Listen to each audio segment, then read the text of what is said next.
The following is a special presentation of Tony Kurre Radio.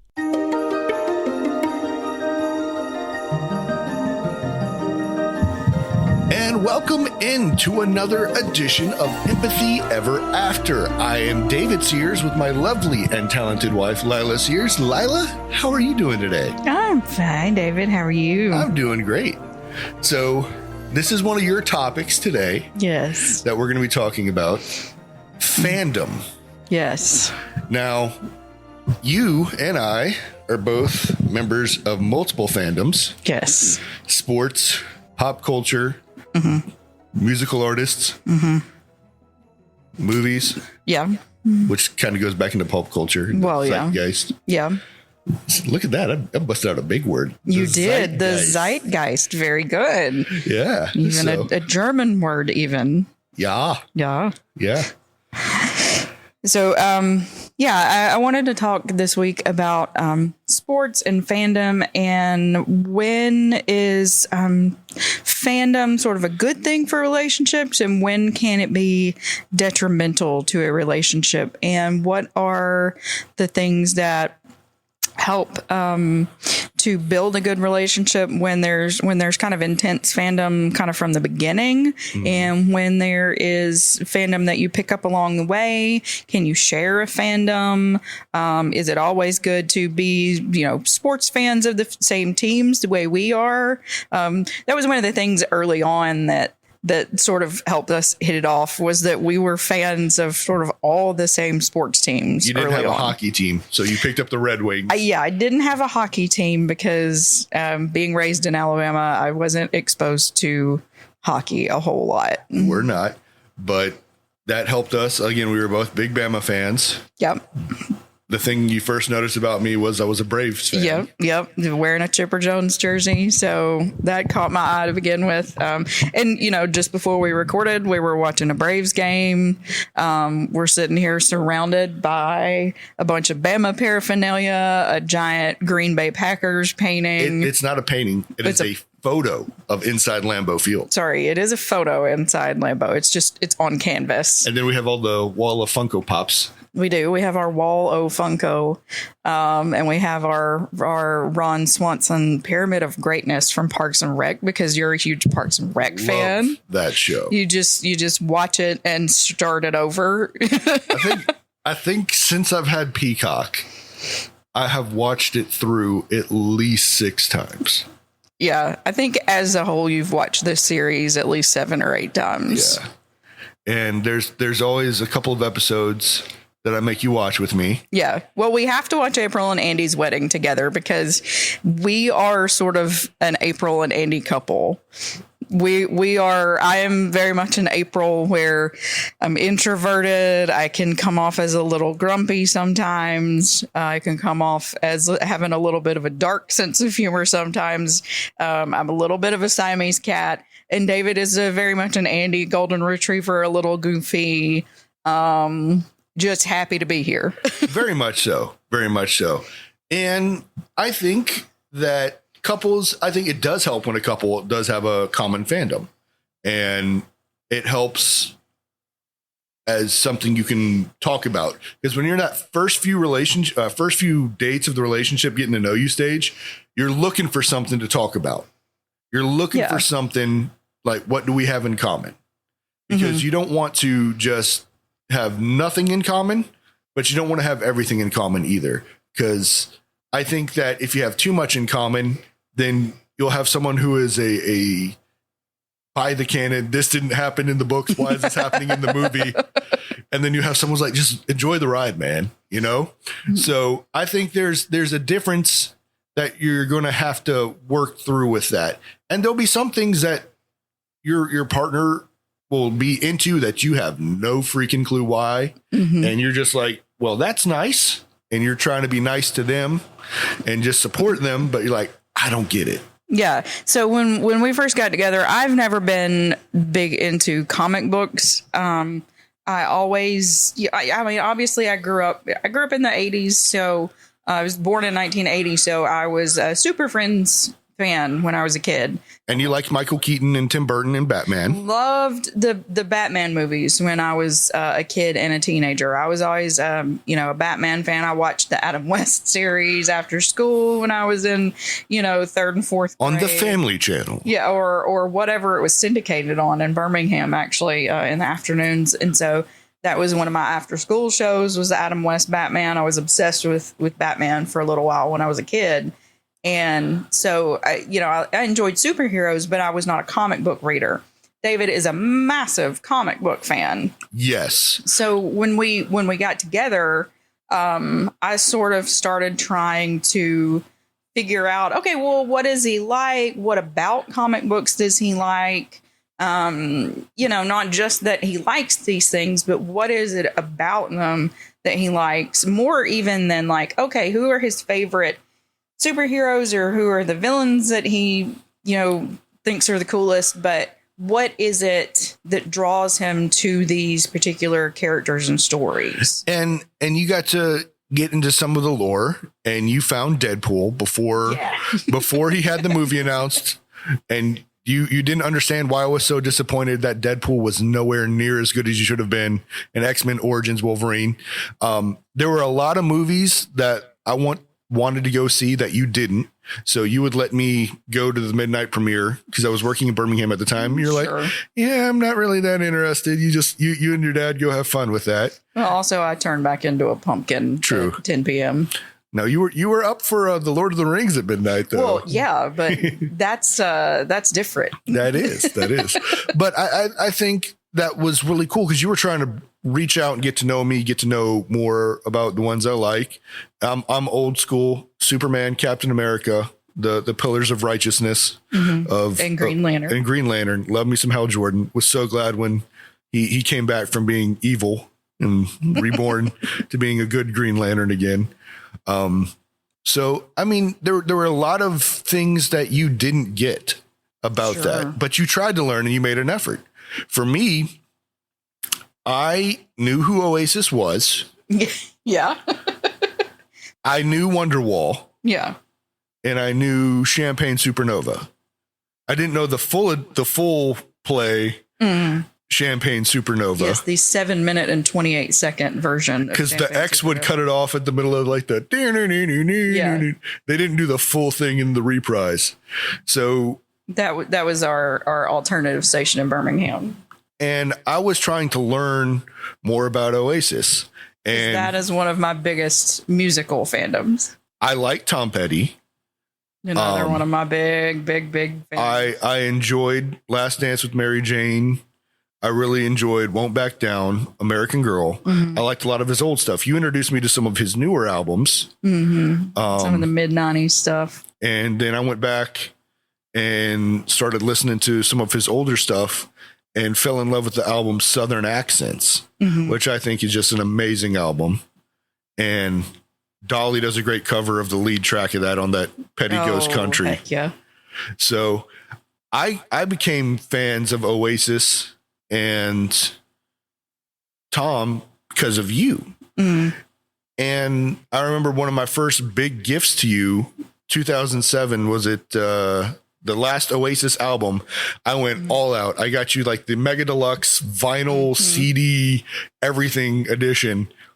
And like 2 months later, they break up. So I was like, well, I'm glad I got that. Yep, because we're not getting another one. So and I started to enjoy and see your passions because you go full bore into a passion. Like when you embrace it, when you got into Supernatural, you were all about the supernatural. Yeah, I watched it obsessively. I'm one of those people who, when I start on a thing and I connect with a thing, I am completely consumed by that thing.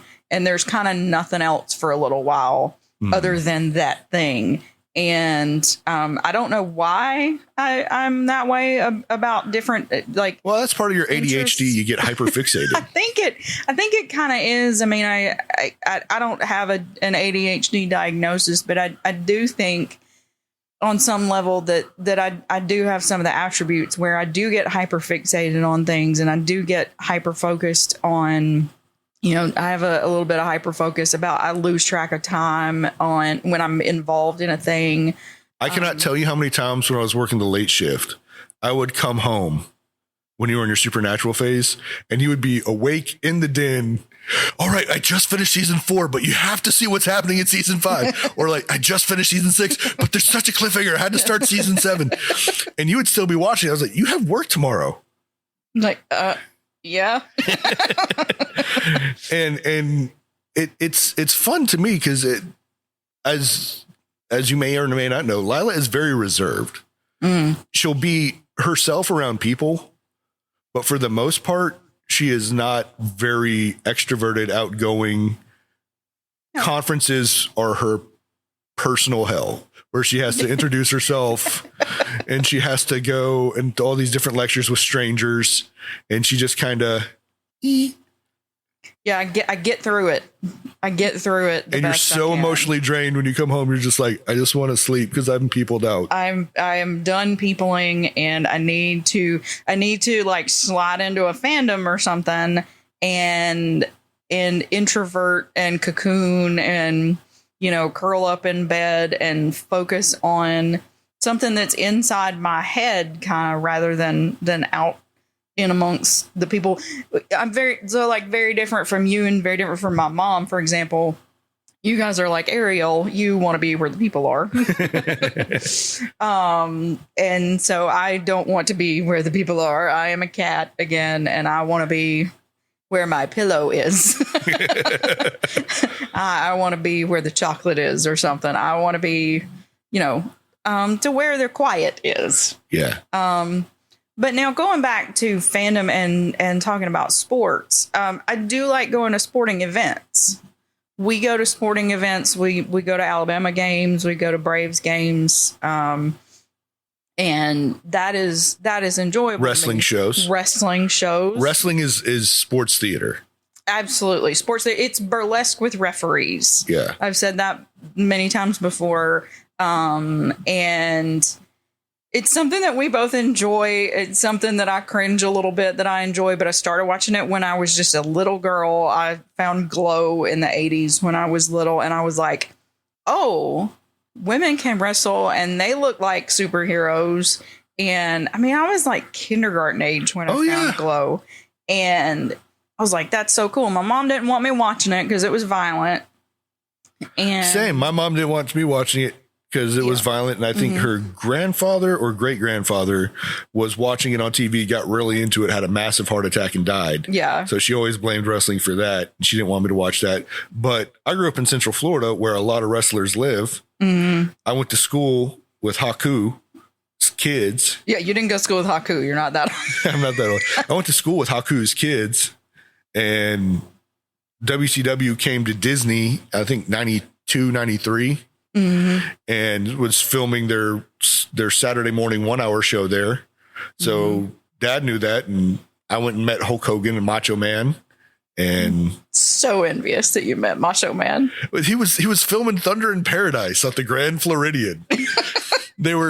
Hulk Hogan had a TV show back in the 90s called Thunder in Paradise, which was basically Knight Rider, except it was with a boat. Yeah.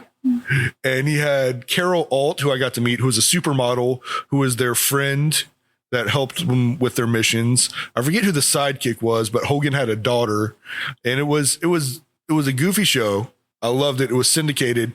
It was right around the time Baywatch was big too. So they're like, let's do Hogan with that too. Yeah. And it was a goofy show. I loved it.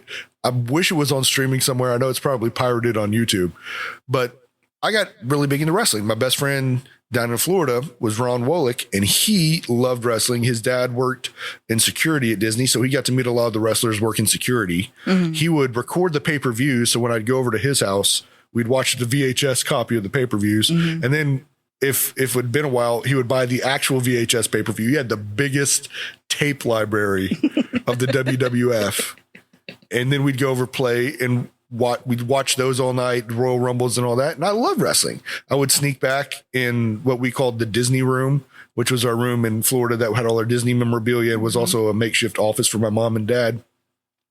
And there was a TV back there, and I would sneak back there and watch Monday Night Raw.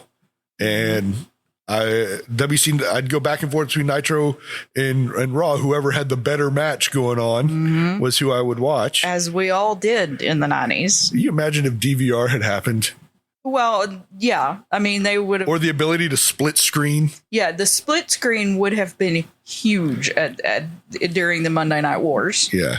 So I got really big into wrestling. I always stayed with it in college. I would go to wrestling when SmackDown came in to Birmingham with the old fist smashing set. Me and my buddy Michael, we would go there. I'd have class or football at like 5 a.m. the next morning, and we'd stay there and we'd try to get autographs and everything. And I loved wrestling, stayed very passionate about it. And you kind of got reinvigorated by me watching, and you're like, I remember the Hardys. I remember Edge and Christian.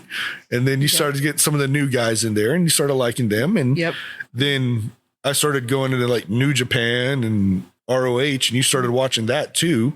And you're like, these are fun. Yeah. And so I had been a fan in high school because everybody was. You couldn't follow the conversation on Tuesday morning at Cordova High School if you didn't watch the wrestling shows on Monday night during the Monday Night Wars. So, of course, I had to watch. And so I would watch. I was mostly a WCW person because I enjoyed Lucha Libre a whole lot. And I would watch that 7 o'clock hour. And you liked Ray Ray.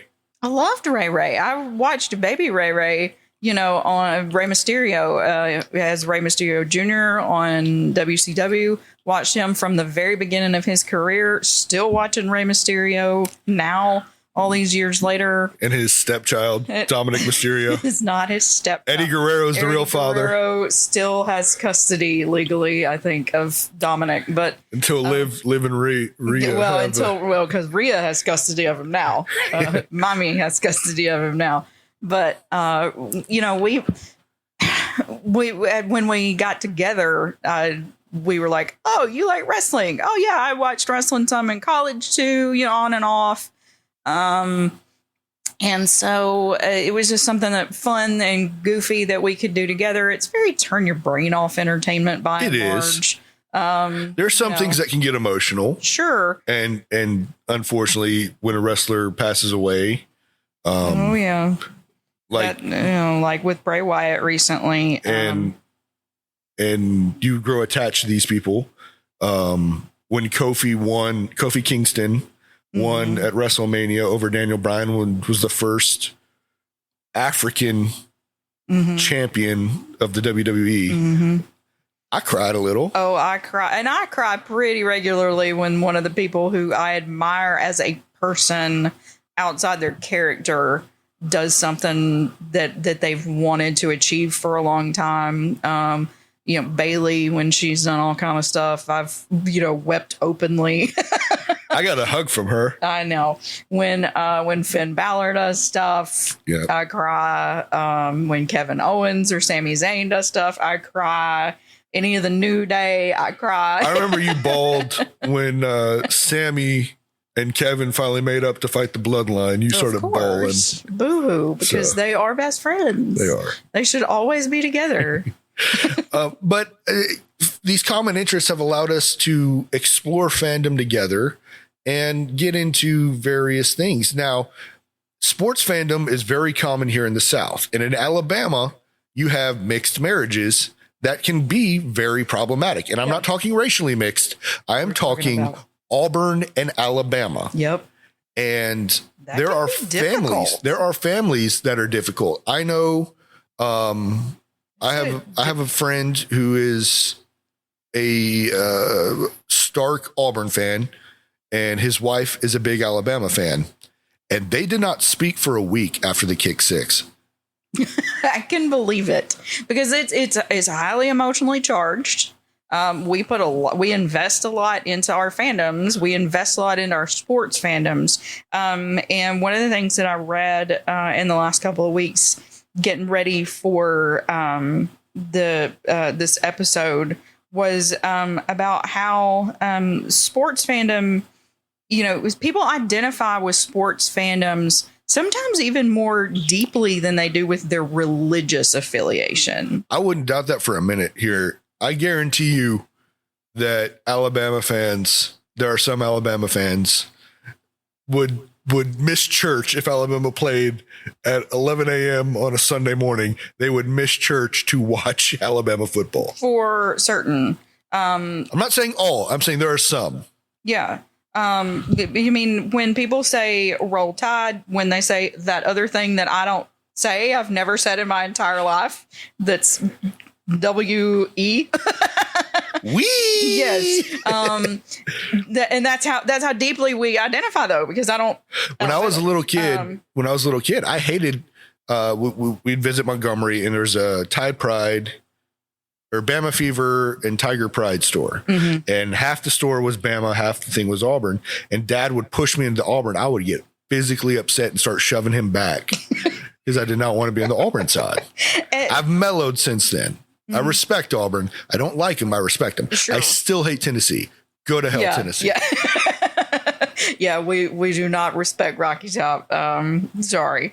They low down. They dirty. They snitches. That orange is not that orange you can sit with. We love that guy.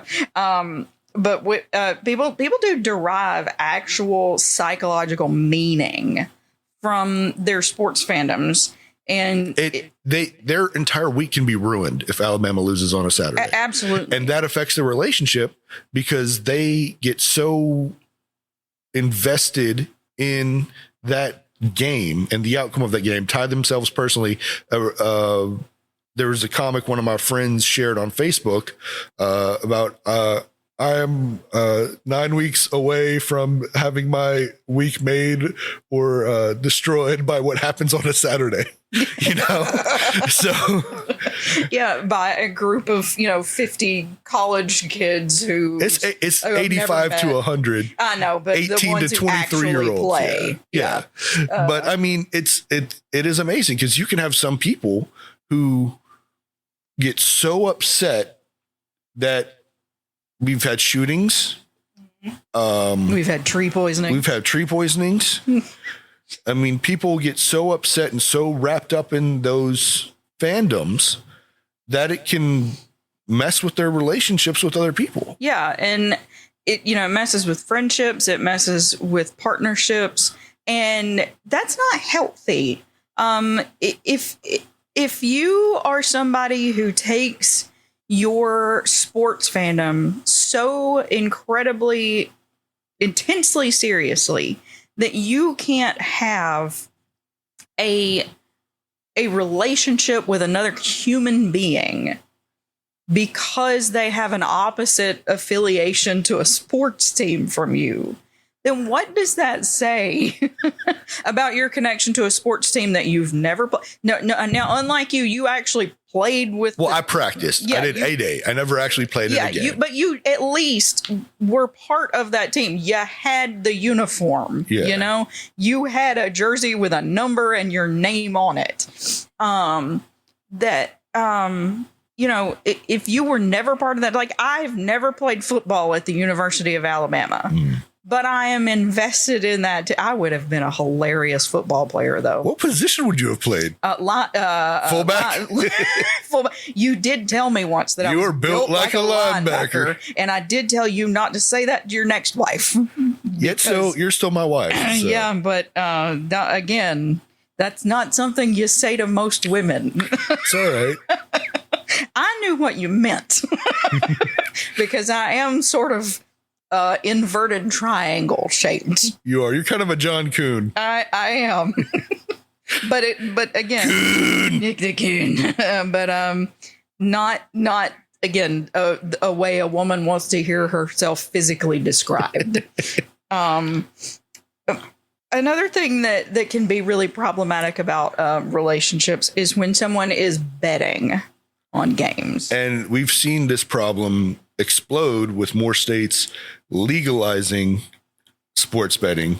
We were watching the Braves game on Roku, and what were they advertising? The DraftKings channel. Yes. Where you can watch all these great sports talk shows, plus get latest information on the draft to make a bet on the DraftKings app. Yeah, and we're not against sports betting. Like we're pretty for sports. I'm pretty much not against anything, but I do understand there are some people that can't handle it. Yeah, like there's those people who can't handle their drinking. There's people that can't handle caffeine. Sure. I mean, there's anything you can become psychologically kind of hooked on anything that hits that dopamine receptor in your head, that causes you to have a rush or whatever of those brain chemicals. And so I'm not a neuroscientist, so I'm not going to attempt to get into the brain science behind it because I don't know what I'm talking about.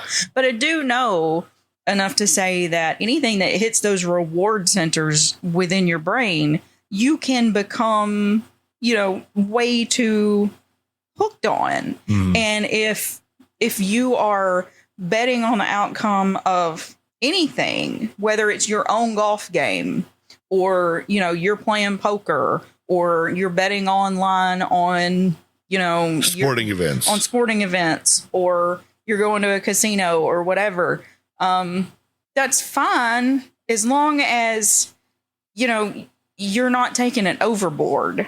But of course, if you're in a relationship where you're sharing finances with somebody, then you have an obligation to that person to not overspend, to not overbet, to not, take too many risks that other person wouldn't be comfortable with. And that is something that you have to budget for. And we'll get into that. That's another episode down the road, budgeting and all that fun stuff in a relationship. But people tend to get hyper excess and they chase their losses. And that is one of the absolute worst things you can do as a bettor is chase your losses. I know they like to advertise, have a limit. I mean, if you've seen the one with professional athletes for the NFL, they'll do like in the commercial breaks, have a limit, have a plan, don't chase your losses. All of that stuff that they tend to do to make sure they cover their bases. So like you don't sue the NFL for making you lose hundreds of thousands of dollars. Yeah.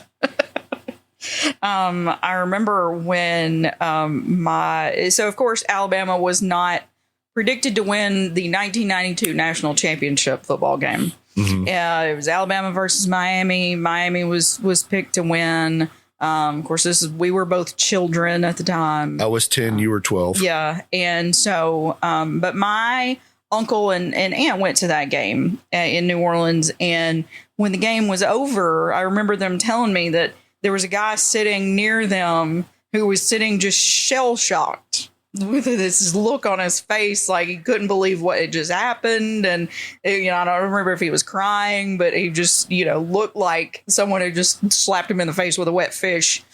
And one of them asked if he was okay. And he said, I bet $10,000 on this game. This was 1992 money. Wow. I bet $10,000 on this game. But then he says, and I won. So he was wearing Alabama gear. I don't know that it's always good to bet with your emotions. It's not. And if you do want to talk betting, check out the Kiefer and Kurre show where they have special guest Case Kiefer on, and he has some great things. He talks about his sports portfolio for you. Also the starting lineup Saturday mornings on ABC 3340 at 10:30 a.m. We post the show on Mondays, but that won't help you with your betting. You need to watch it at 10:30 a.m. on Saturdays on ABC 3340. Right. Anyway, back to this. Sorry. Did we just cross promote? We did. Oh, yay. Yeah. That's a first. Yeah. Our first cross promotion.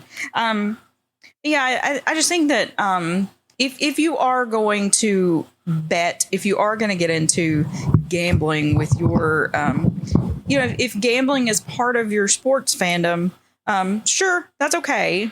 But I mean, there's different ways to do it. Coworker of mine, when I worked back in Birmingham, he would go to Mississippi on Saturdays, and I'd give him $20, and we'd do these big parlays, ridiculous parlays. But if they hit, we would win $500, $1,000, and we'd split it. and we had a set limit every week. I'd give him $20. Lila knew about it. Lila knows that at the start of every football season, I put $60 into an office pool where we pick games from week 0 through the Super Bowl. But that's budgeted for us. I don't just randomly go to DraftKings or offshore casinos and start betting on stuff. Yeah. Because I mean, in Alabama, it's frowned upon. It's frowned upon, but you can do offshore casinos. Not that I know anyone who's done that. Not that I know anybody who has a bookie. No, we don't know anything. None of that. We don't know any of those people. But I think that you have to have a set, because it's real easy to say, I've got a great feeling. This is going to be a great feeling. You're gonna have a great feeling, and that team's going to lose 56-0 one week. Yeah. And if you put too much money in there, you are absolutely screwed. And sometimes you can have a bad feeling about something, but then the stats overcome it. I mean, that's why you play the game, is because anything can happen week to week, any given Sunday. Yeah. Back to fandom though. I know we kind of got off on a sports betting tangent there, but that is a really big part of sports fandom for some people, is the betting aspect of it. It kind of becomes a consuming part of why they watch sports. Some people get really aggressive while they're watching sports. I want to talk about that too. I mean, how many videos have we seen of people smashing TVs because their team lost? How many times have we seen people just burn their gear? Yeah. Because they're so upset they lost. Punching holes in walls. I admit, I was that intense of a fan. 1996 Freddie Kitchen cost us the Tennessee game. I punched a hole in the wall. Okay, you were 14 though. Yeah, still hate Tennessee. Well, I know. But again, that is behavior that might be developmentally appropriate for an emotionally dysregulated 14-year-old with schizophrenia. That is not appropriate behavior for a 44-year-old grown man who is supposed to be emotionally regulated, who is, supposed to be mentally healthy. Supposedly. This is pre-schizophrenia. Schizophrenia hit when I was 15. Oh, 15. Sorry. Forgive me. I'm sorry. I backed you up a year there. However, 14 and being in the throes of puberty and that kind of stuff. Stupid Tennessee. Everyone's emotionally dysregulated at 14. That is behavior that, while not the best behavior, might be expected. It's not okay for a grown-up to do. It's not okay for a 14-year-old to do, but it also shouldn't be anticipated from an adult. It should not. I mean, there are some people that take joy in watching these videos, but I remember when the Cowboys had that really weird final play where Ezekiel Elliott was the center and he snapped it to Dak and he gets tackled almost immediately. And people were like, what the bleep? And they're just smashing stuff in this house. I'm like, dude, seriously. Yeah. I know being a Cowboy fan is tough. Since the Aikman days, it's not really been well, but not been good. We say that as Packers fans. Yeah. Go Pack, go. Go Pack, go. Baggers, woo. But we are very intense. We do have to check our heart rate monitors every now and then, hit the Fitbit during Alabama games. I got a warning during the 2021 Iron Bowl that I may need to go to a hospital. Because my heart was just pounding there during that final drive. But you know what? You were not displaying any inappropriate behaviors. Yeah. Your internal emotions were running very high, which is a separate issue. But you weren't behaving inappropriately, which is what can be detrimental to a relationship. We want people to control their behaviors so that they're not hurting the people around them. You don't want to scare people. No. You don't want to make people concerned for their own safety. You want people to be able to watch a game with you. Yeah. You want it to be enjoyable. You don't want to snap at people when you're watching a game with them. You don't want to get all. And that gets hard sometimes because some people will, the minute the first thing goes wrong, want to abandon the game. And you're like, there are 59 minutes left in this game. Why in the world are you wanting to turn it off now? There's a ton of time left. And those fans frustrate me. And it's okay to be frustrated, but at the same time, different. I know different people react differently. Some people are natural pessimists. Yeah. Who, it's all going to hell in a handbasket. And it's okay to emote during a game. I mean, I think that's part of why we enjoy sports so much, is because we can let out some emotion that we normally don't hoop and holler and, scream and wave our hands and clap our hands during normal everyday life, in the United States. That's not something that we do. We do that at things like concerts and cons and sporting events where we can show really big emotions. And that's fine to do. It's fine to be emotional. It's fine to show emotion, but to get to the point where you are,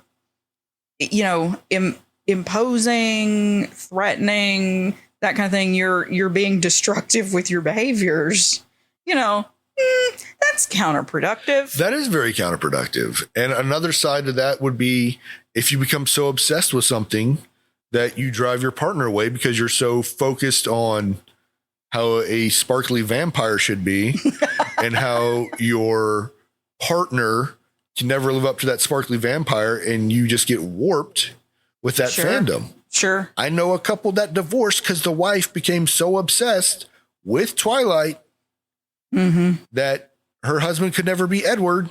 So she left him to find her Edward. Good luck. Ain't going to happen. There's no sparkly vampires out there. But but I'm just saying there are some people that take their fandom to that extreme too. And they chase what they think is the idea of a perfect relationship or perfect partner because they put it from either a fandom of an actor, actress, or character. And we see people struggle with that. And a lot of that gets warped because you're looking for something that is either fantasy or you're just seeing a public image. You don't know how that person is behind the scenes. Right. And when it's fandom like that, you have to remember that what you are a fan of is actually a brand. What you can think of as fandom, and I read this as well in the last couple of weeks, was that you can think of fandom as sort of the highest form of brand engagement. And so when you are a fan of a franchise, any form of intellectual property, a character, or, a celebrity, a band, whatever, you're really a fan of that brand, not necessarily of, even if you're a fan of a celebrity or a band or whatever, of that actual person, because you don't know that actual person. And then you get into parasocial relationships and that kind of stuff because they're on social media and they may be, interacting with fans and that kind of stuff. So, you're actually deriving your joy and your well-being from, the fandom that you get from that. The reward that you get from that is actually from brand engagement. They're selling you things. And so if you are investing so much in a character or a celebrity or whatever, that you are forfeiting a relationship or an aspect of a real life relationship, you should probably, take a step back and remember, hey, this is not a real thing, whether it's a fictional character or not. This is not a real thing that I am engaging with. This is a brand that I am engaging with at a level where it is becoming detrimental to a real life relationship. 100%. And we're seeing this more and more with young men who chase the anime girls, and they become obsessed with OnlyFans stars because it's safe. It's not messy. Right.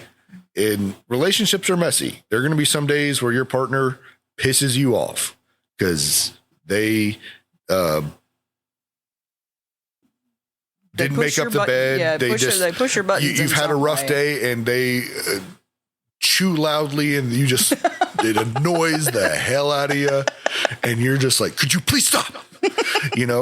So there are some things that real life relationships do, but they see these people, they see Edward Cullen, they see these OnlyFans girls.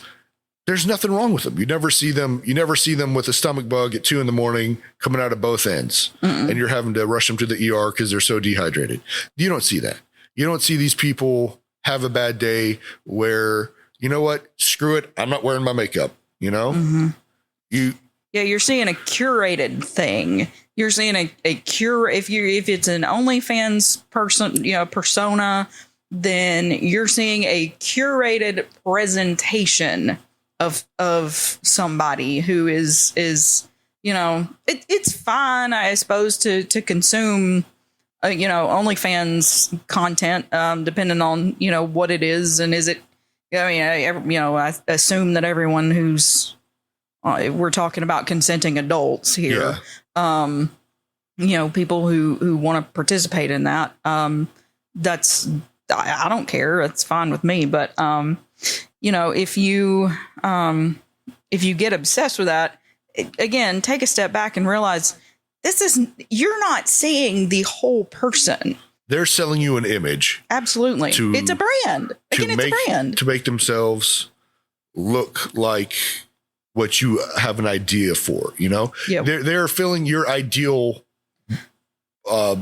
goal of what you want. Well, it's just supply and demand again. Yeah. I mean, there's a demand for what they're supplying you, and it's a relationship without any risks. Yeah, and they can make money on OnlyFans exploiting what you want. Right. I mean, it's they're making themselves a product that you want, and all right,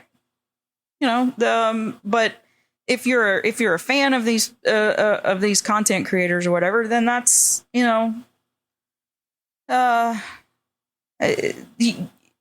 putting that instead of a relationship, in the place of a relationship,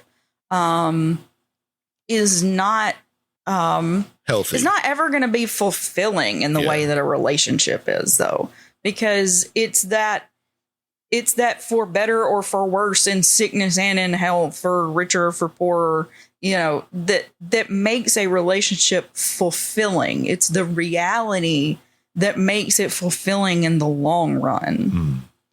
It's the challenge that makes it fulfilling, because if something is not worth doing well, if something is not worth fighting for, even in little ways, even in, we both feel kind of bad. Oh, we're both having a bad day, but we both still love each other.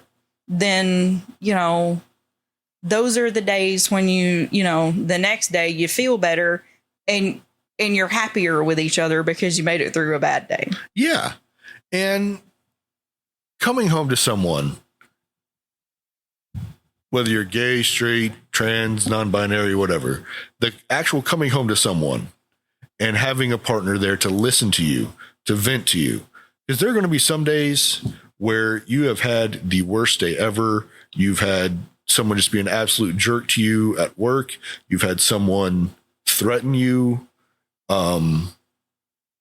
with violence because you're doing your job and the customer doesn't like the fact that you can't do what you're not allowed to do because you don't have the authority to. Mm-hmm. You want someone to come home to and take care of you and let you vent to them. And that's the messy part. And you know what? Some days when that happens, you've had a bad day too, but their day is worse. So you need to listen to them, put yourself second, listen to what they've got going on, try to comfort them, and then when they're in a good place, then you can open it to them. Because sometimes my wife has a very stressful job. The job she had before this was incredibly stressful, where she worked at the Children's Advocacy Center, where they had to get testimony from kids who went through a lot of bad stuff. And there was one day in particularly where she went through a traumatic interview with the child, and then the family involved in the lawsuit came to her place and was being really mean and really caustic to her.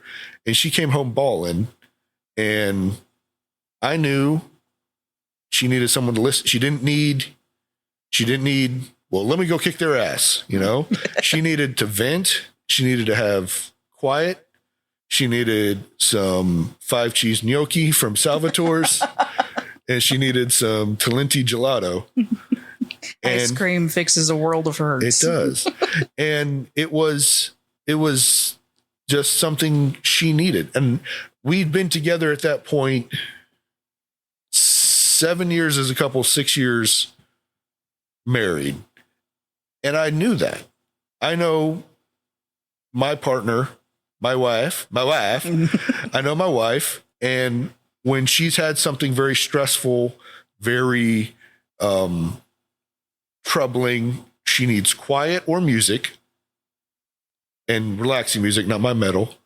No. And she just needs to be held on her terms. Lila is not a very touchy person. No. She's gotten more so over the 18 years we've been together. But for the most part, when she initiates that she needs to be held, I know that's really bad. No, I'm being serious. Because you are very much like, don't touch me. You're a cat. You're such a cat. Don't touch me. Well, I have to have affection on my terms like a cat. Cats teach you about consent. Yes, they do. Yeah. So I think some people, now not everybody who doesn't like cats are this way, but I think some people who don't like cats have issues with consent. But, you know, and then there's some days where, you know, you can go into a fandom and sort of, you know, get back into your interest, and if that's something that we share, for example, wrestling or Mystery Science Theater 3000 or a Disney movie or one of those things that's kind of low stakes, that's, you know, that we share, that we both enjoy, that's lighthearted, you know, that makes us both feel comforted, then I think that again is something where fandom helps take care of a relationship. It does, because we have had days where, like, screw it, let's put on Werewolf. Yes, the terrible was early 90s.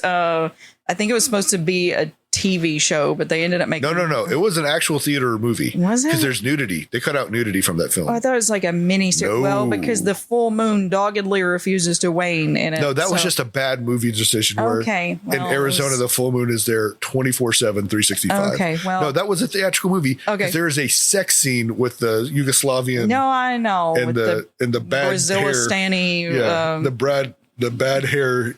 Paul. Yeah. So Mystery Science Theater 3000 is one of our biggest fandoms, and riff tracks and cinematic Titanic and all those movie riffing goodness. The Mads. All that movie riffing goodness that we love so much. We're big fans of that. And so that Werewolf is one of the old MST3Ks that we'll put on. And we can't stop laughing just about every time that, no matter how many times we've watched it. We know what jokes are coming. We know when they're coming. Wait, time out. Everybody up a shirt size. Yeah. Or, oh, you know, we know that they're coming when they're coming, but we laugh anyway. And it's comforting. It is. And so anyway. Well, we've seen that, and scientists have shown that people who watch the same shows over and over again do it as a comfort way, because they know what to expect. They know there's not going to be any surprises. Mm-hmm. They know that Ross and Rachel are going to end up, that Joey's going to be eating and saying, how you doing? You know, that's why I think a lot of people our age because the world's kind of a POS right now and just crazy chaos. They long for the childhood nostalgia. They long. I think one of the big reasons we're seeing a surge in video games for people our age and a lot of remakes is because that was awesome in our early teens and in teens years when the Resident Evil games were first coming out, when Mario 64 was playing there. That's why Nintendo keeps reissuing it in different. How many hours have I spent on different versions of Super Mario 64? You played this N64, the Nintendo DS. You got the Switch. Yep. I mean, that's one of the greatest video games of all time. It revolutionized the video game industry. I mean, Mario is one of my fandoms. He is. So, okay. We've been through sports fandom. We've been through pop culture fandom. We've been through music fandom a little bit. Why don't we play a game? All right. I wanted to play a game called Red Flag, Green Flag. All right. Okay, related to fandom.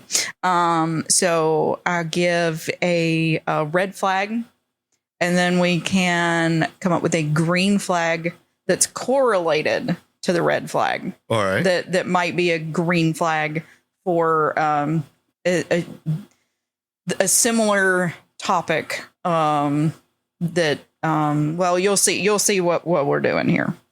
Okay, so related to fandom, if you have a fandom that you really love, let's say it's not, maybe it's maybe kind of a dorky fandom. Maybe it's, I don't know, looking at our wall of Funko Pops, maybe it is something like Mystery Science Theater 3000, and they're silly little robot puppets and things like that.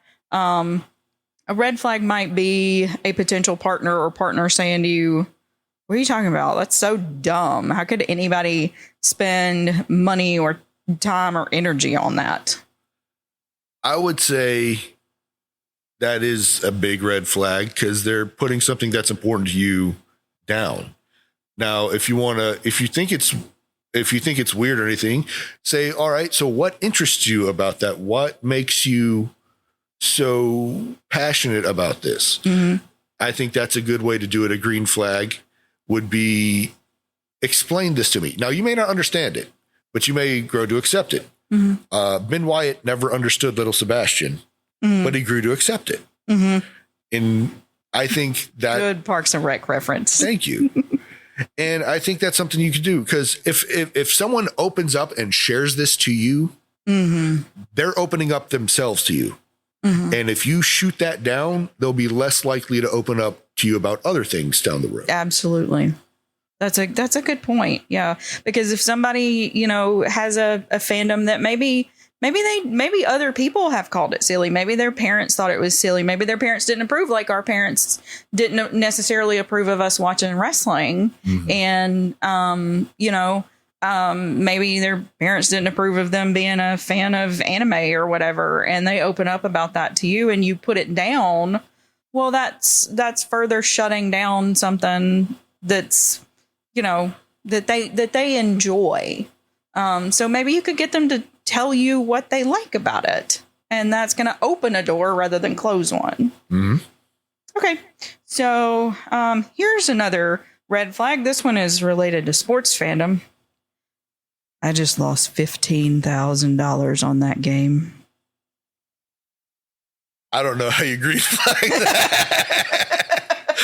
especially if you don't have the $15,000 to lose. Well, okay, you can back up and instead of $15,000, maybe you don't bet that much. All right.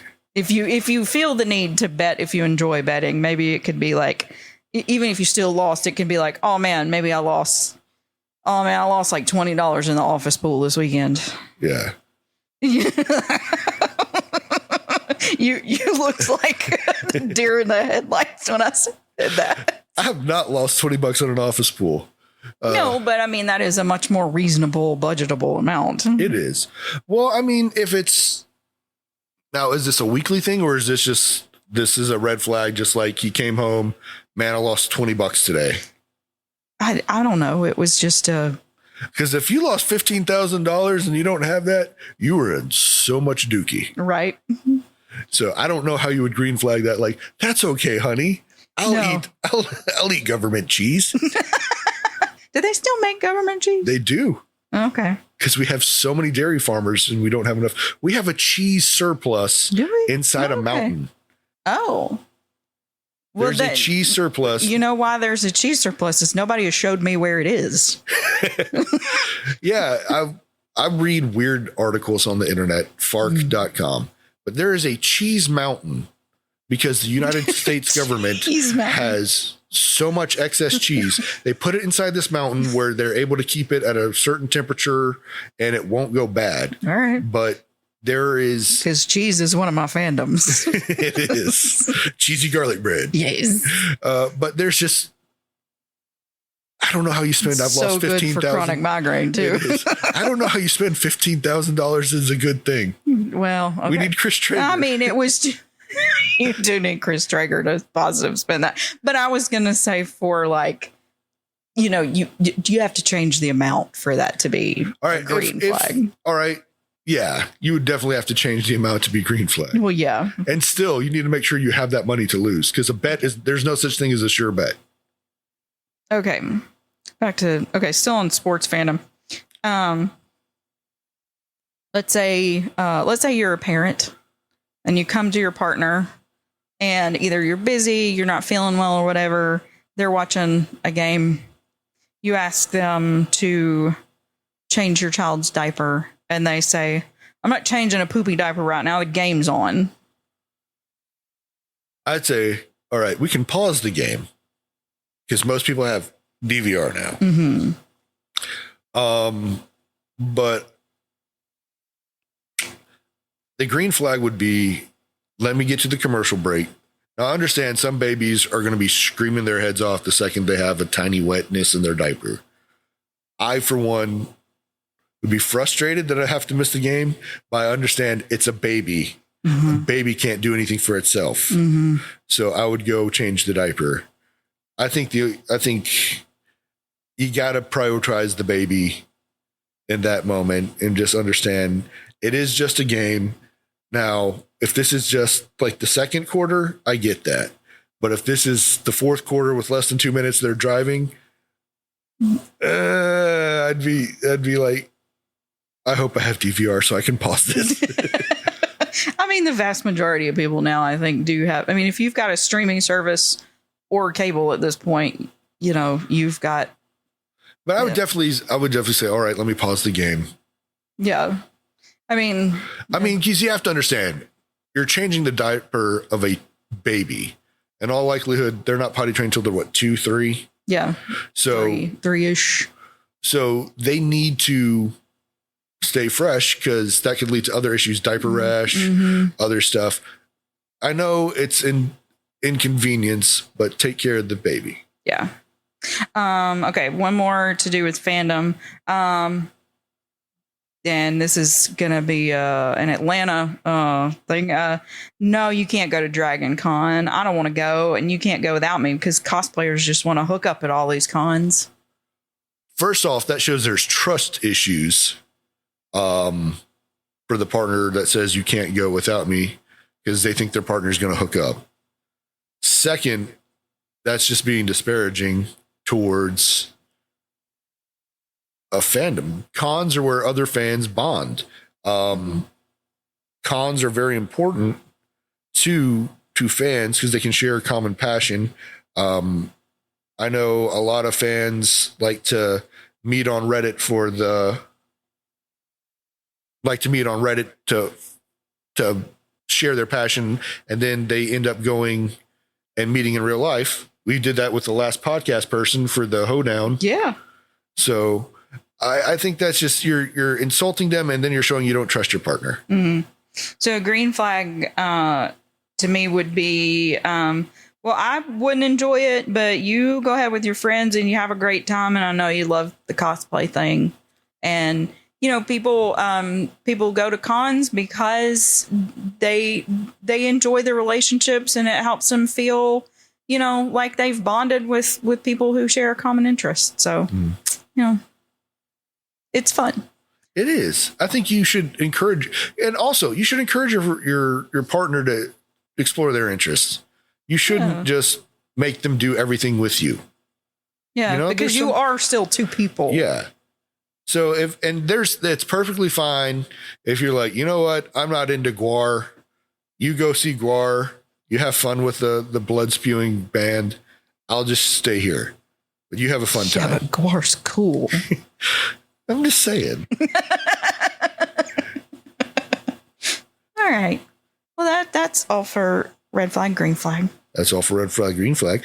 Well, we are almost out of time, so let's go ahead and give our social media. If you want to follow us on social media, I am David Sears 75 on X, David Sears 1982 on Instagram, and David Sears 1982 on Threads. I am Lila Gale 80 on Instagram and Threads, and Lila G Cat Mama, or I think that's right.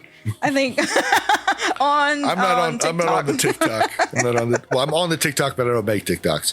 All right. Well, this has been another episode of Empathy Ever After. We will be back next week. Do we know the topic yet? I'm not sure yet. You want to do the social media one? The joint social media accounts? We may be talking about social media and sharing accounts next week. All right. That may be it. No, we're not committing hard to it. But this has been another episode of Empathy Ever After. And Lila, what's your catchphrase? Be kind to yourself and to your partner. This has been a special presentation of Tony Kurre Radio.